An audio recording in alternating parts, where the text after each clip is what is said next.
Well, here I am, late to the party again. This model came out last year and I was not sure to buy it. It looks cool, but the size is bigger than what I usually prefer. I was also confused about how the bezel works, and the price was still a bit too hyped. But now it's time to try it myself so I can make a real review. Welcome back to Sam's Watch Review. This is the unboxing of the Casio AE1700H.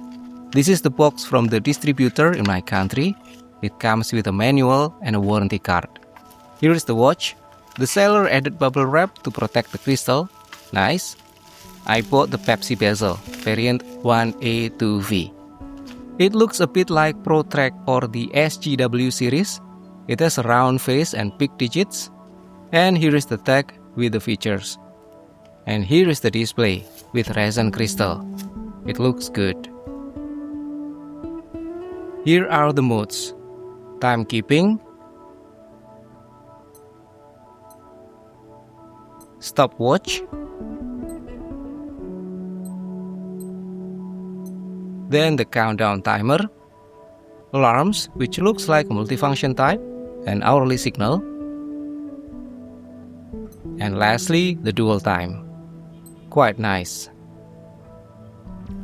Here is the LCD check and the code 3768. It is also the code shown on the WS1200 fishing gear. So the settings are similar, but this watch does not have moon phase and fish graph. Here is the backlight. It has two LEDs on the lower left and right. The color is amber. About the bezel, it can rotate.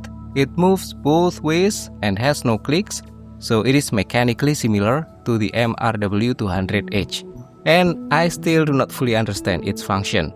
You might want to share your ideas in the comment section. Thank you. Here is how it looks on my almost 7-inch wrist.